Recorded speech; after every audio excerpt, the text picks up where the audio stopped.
des conflits sociaux, disons. Pour nos auditeurs, c'est quoi cette histoire? C'était un conflit social. Qui durait et jouait la montre, si Voilà. je puis dire. Voilà. C'est-à-dire que l'IP était disons, en grande difficulté. Très grande difficulté Très grande financière. difficulté. Il y avait un projet de fermeture. Et ils s'étaient réfugiés, barricadés. Ils avaient etc. bloqué l'usine. Et c'était vraiment le sujet du moment. Tout le monde en parlait, dans la presse, partout, etc., etc. Et alors là, autre propos d'un proche de Marcelin, pardon, c'est de dire... non, faut y aller, monsieur le ministre, vous comprenez qu'en ce moment, on a toute cette histoire Red Lip, on nous bassine avec cette histoire, et pendant qu'on parlera de votre affaire, on parlera plus de Lip. En gros, c'était ça, quoi. Et vers 13h moins 5, il y a une voiture qui m'attendait, allez hop, on vous attend. Et je me suis retrouvé sur le plateau de télé, voilà, c'est parti comme ça. Et à partir de là, bien entendu, les prises d'otages se sont enchaînées les unes après les autres, et automatiquement, c'était vite médiatisé, aussi bien par la gauche que par la droite, d'ailleurs, par la suite. Ouais. Mais, donc, en fait, tu es quand même chef adjoint en 72, et c'est juste après, c'est le 28 septembre 73, qu'on commence à parler de l'affaire Mesrine. C'est-à-dire qu'il y a les premiers contacts, là. Il est localisé sur Paris, et là, tu as, disons, ta première rencontre avec l'intéressé, ou tu l'avais déjà vu avant? Non, c'était la première rencontre qui se passe très bien d'ailleurs, puisque là, ça a été la surprise totale au niveau de l'arrestation avec les gens de la PJ de Versailles. C'était la première rencontre, et qui s'est très bien passée, mais il y en a eu d'autres par la suite. Oui, enfin, vous aviez 37 ans tous les deux, vous aviez le même âge. Oui, le même âge. Enfin, tu te tous les deux devant la de porte 36. et il te demande de te mettre devant la porte. Non, c'est pas cette fois, c'est la fois d'après. C'est la fois d'après. Ah, d'accord. Parce qu'après cette fois-là, il s'évade. Et alors là, vraiment, il fait parler de lui, il parle de multiples braquages, des fusillades, des interventions musclées des services de police, parce il avait une envergure internationale à ce moment-là. Ouais. Et il s'était d'abord réfugié au Canada, aux États-Unis, un peu partout, en Europe. Et à chaque fois, ça se traduisait par des braquages, par des coups de feu. Mais c'était une sacrée personnalité, Mesrine. On parle beaucoup de... Il paraît qu'il y avait entre vous pas un lien particulier, mais un respect. Disons que c'était effectivement un sacré personnage. Bien. Heureusement qu'à l'époque, il n'en existait pas 36 comme ça, parce qu'on aurait eu du boulot. Mais c'est vrai que on avait exactement le même âge, à quelques jours près. Il avait été en Algérie, moi aussi. Pas dans les mêmes unités, parce que lui, s'était singularisé par quelque chose qu'on aura peut-être l'occasion de parler ensuite. Et donc on avait un certain goût pour l'action, ça c'est clair. Et il n'allait surtout pas comprendre que je parle d'admiration. Il n'y a jamais eu d'admiration, ni pour l'un, réciproquement, mais il y avait une certaine forme de respect, voilà. Bon. Oui. C'est-à-dire que moi je reconnaissais en lui quelqu'un de courageux, physiquement, qui avait un sens de l'opération, qui avait le sens de l'amitié, de l'amitié avec ses copains, c'est-à-dire c'était des gars qui étaient capables. C'était un peu vous en voyou, quoi. Comment? C'était un peu vous en voyou. Ah, ça, je sais pas, c'est pas. Vous avez les mêmes relations avec vos collaborateurs. Mais, disons que la parole donnée pour lui avait une signification. Voilà. Donc, sur certains plans, effectivement, on pouvait se reconnaître. Et puis, je l'ai dit à plusieurs reprises, c'était pas un ennemi, c'était un adversaire. Chacun dans son domaine. On s'affrontait. D'ailleurs, quand il a été arrêté, ce que tu faisais allusion tout à l'heure, là. Là, c'est un peu de la provocation de chaque côté pour savoir lequel va céder le premier. Là, on se jauge. On se jauge, oui. Voilà. Donc, il fallait surtout ne pas chercher à diminuer l'un par rapport à l'autre et réciproquement. Il fallait, là encore, une forme de respect. Oui. Et quand finalement je vais devant la porte, où là j'étais un peu, moi, sûr que c'était Mesrine qui était de l'autre côté, avec qui on n'en savait rien, bien entendu. Mais là aussi, j'avais compris que si on venait véritablement en force défoncer la porte, les gaz, tout ce qu'on veut, ça pouvait très mal se passer. Et là, d'entrée, il a voulu d'abord s'assurer que c'était bien moi. Bon, c'est toi, Broussard, ceci, cela. Bon. Et finalement, il y a un dialogue qui s'instaure. Justement, ceci, cela, c'était quoi? Quand il vous dit c'est Brossard... Broussard. Brossard. Oui. Un peu de mal. Oui. Brossard. Oui, c'est bien toi. C'est pas un flic du commissariat du coin qui vient m'emmerder. Enfin bref.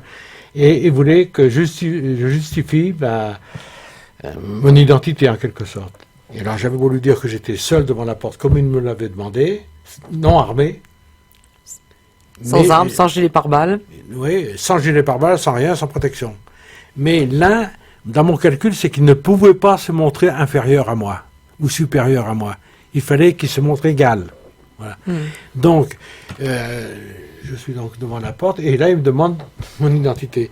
Et bien entendu, alors on a dit ça et là que j'avais montré ma carte de police sous la porte, et ça, c'est pas du tout ça. Je lui avais montré une vague carte, je sais pas si c'était de SNCF, SNCF ou une carte de pêche, peu importe.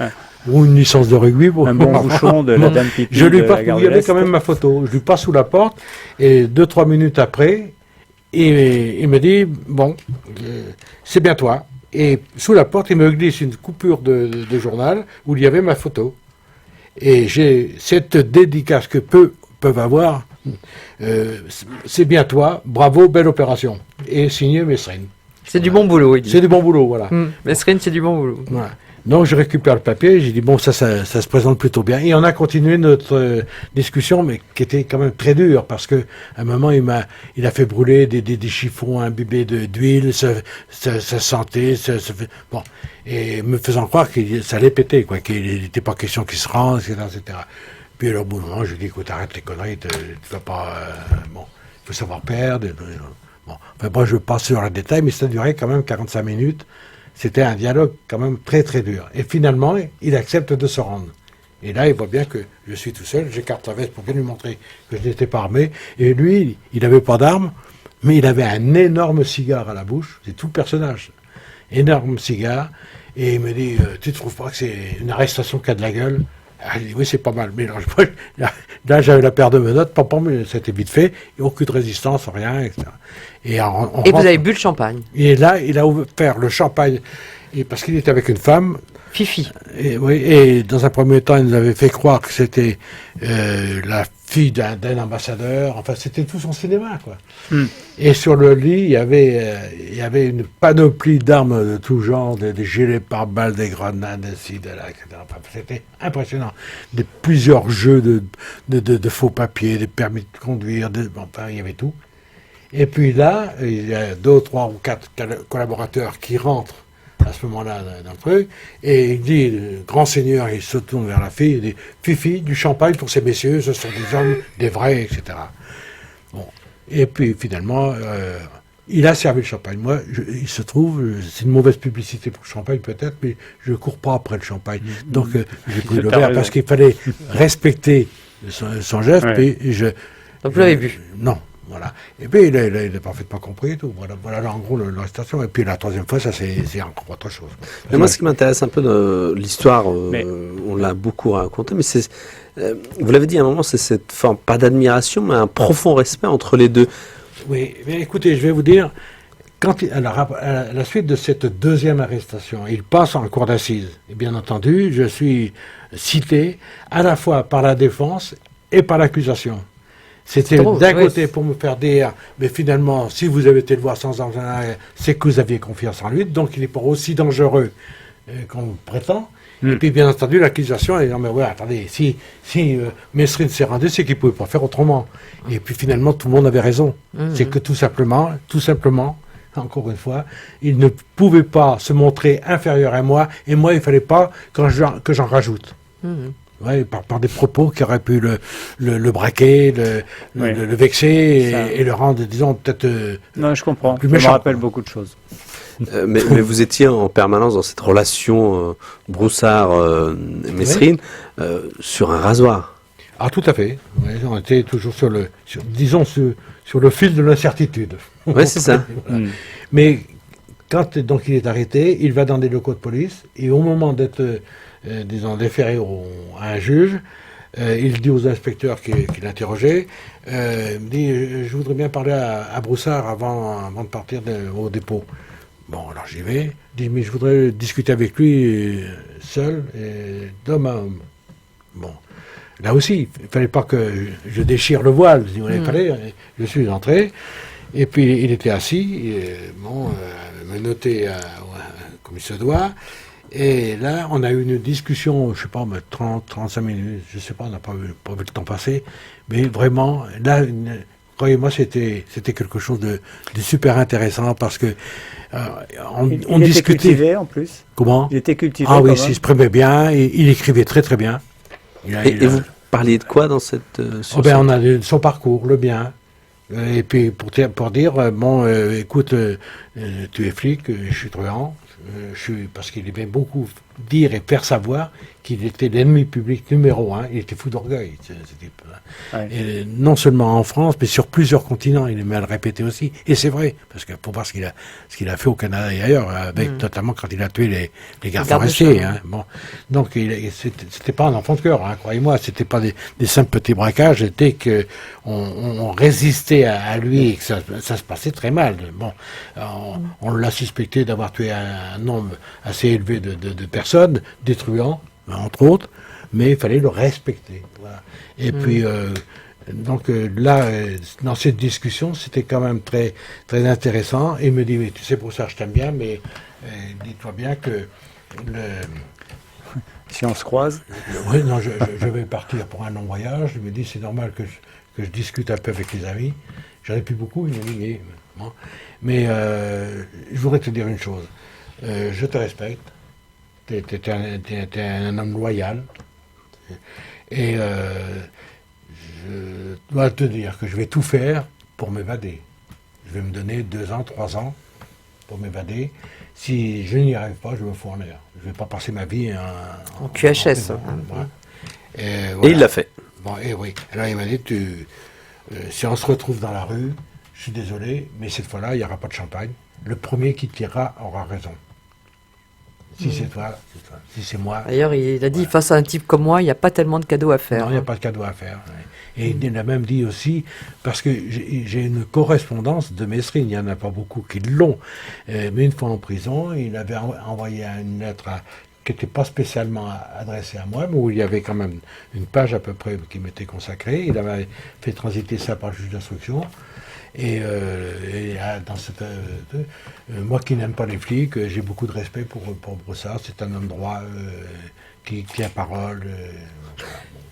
Alors, mais vous avez eu plusieurs affaires, dont une que j'aurais bien aimé que vous nous en parliez, c'est celle de la petite fille qui avait été kidnappée. Oui. C'est-à-dire qu'il se trouve qu'au cours de ma carrière, aussi bien à la brigade anti-gang ou anti-commando pour les affaires de prise d'otage, que j'ai commandé donc en tout à peu près en tant qu'adjoint ou patron pendant un peu plus de 10 ans, et après avec le RAID que j'ai participé grandement, je crois, à sa création.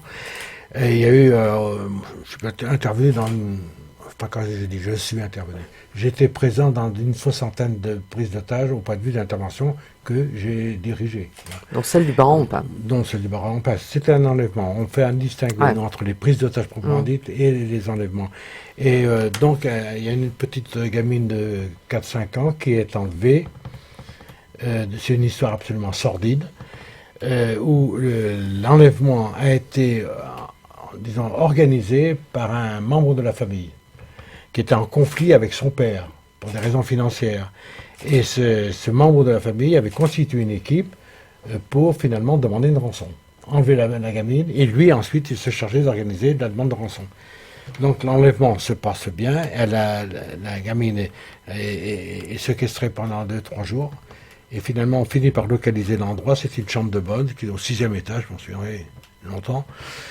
Et on monte à l'étage, et là, on perçoit quand même un bruit à l'intérieur. Il y avait quelqu'un, donc le renseignement était bon. Bien sûr, on frappe, ça n'ouvre pas, on donne un coup d'épaule dans la porte, c'est une chambre de bonne, on arrive, et là, il y a une réaction absolument extraordinaire quand on y pense. Voilà, cette gamine qui était avec 3 ou 4 truands qu'elle ne connaissait pas. Bon. Elle se précipite vers moi, elle me saute au cou. Ne me quitte pas, ne me lâche pas, ne me lâche pas. Bon, vous voyez, c'est assez extraordinaire. Bon, je prends la gamine, et puis elle reste agrippée comme c'est pas possible. Les types sont neutralisés. Et il n'y avait pas d'ascenseur. C'est une petite histoire, mais il n'y avait pas d'ascenseur. Je descends avec la gamine les 6 étages, et alors là, il était hors de question de la poser, de la faire descendre ou quoi que ce soit. Donc je descends les 6 étages, arrivé sur le trottoir, j'ai dit, tu veux marcher toute seule? Non, non, non, je veux rester dans tes bras, je reste avec toi. Bon, finalement, on s'en va, et je la remets à ses parents, et notamment à la mère. Et là, ça a peut-être été le plus beau moment de ma vie. Quand on a eu affaire à plusieurs affaires, d'enlèvement d'enfants, c'est les affaires les plus douloureuses, parce qu'il ne faut surtout pas se tromper. Le moindre écart, ça peut être fatal à la gamine enlevée ou au petit garçon. Donc là, on récupère la gamine, on la remet à la mère. Mais à remettre ce geste de remettre une gamine à sa mère, croyez-moi, c'est quelque chose de très fort. Et il y a eu une photo qui a été prise. Il y avait un journaliste dont je tairai le nom, mais c'est un gars qui était un petit bonhomme qui était réputé pour un paparazzi de l'époque. Ah oui, mais un paparazzi. Mais vous pouvez dire son nom maintenant. Non. Non, vous pouvez le dire. Allez-y. Non. Vous en avez trop dit là. C'était un type remarquable avec lequel on avait de très bons rapports par la suite. Donc il prend une photo où je remets la gamine en pleurs à sa mère. Et voilà, donc l'affaire se termine bien. Et peut-être une quinzaine d'années après, 18 ans, à l'occasion d'une visite au Salon du Livre à la porte de Versailles, il y a une jeune femme qui vient vers moi de 22-23 ans, et elle se présente, et c'était la gamine qui était devenue une jeune femme, une belle jeune femme qui travaillait, qui s'était établie, mais qui avait continué à avoir des ennuis au sein de sa famille, bien entendu. Et elle m'apprend qu'elle allait se marier prochainement. Et elle m'invite à son mariage pour être son témoin. Et là aussi, c'est un sacré geste. Et finalement, malheureusement, je n'ai pas pu y aller parce que ce samedi-là, j'étais témoin dans un autre mariage dans la famille. Et dernièrement, il y a 2-3 ans, je reprends contact avec cette jeune femme par l'intermédiaire d'un réalisateur qui voulait faire un 52 minutes pour la télé. Et il avait reconstitué, il connaissait cette histoire, bien entendu, il avait retrouvé la jeune femme, comme d'autres personnes, et ça, bien entendu, je ne savais pas. Et il y a un rendez-vous qui est pris, je ne savais pas qui allait venir, et là, je vois arriver une jeune femme, alors 42-43 ans, toujours aussi belle, aussi ravissante, et qui avait un sac à côté d'elle, assez grand. Et au cours de la discussion, elle me sort un tableau qu'elle avait encadré de la fameuse photo ou en couleur, oui, qui était paru en première page, je ne sais pas, le Paris Match ou autre. Là, j'avoue que c'était aussi un très très grand moment d'émotion. Quel regard porte aujourd'hui j'allais dire le grand flic, mais le grand policier que vous avez été, sur la police, le grand préfet aussi, sur la police d'aujourd'hui, sur son mode de fonctionnement, sur cette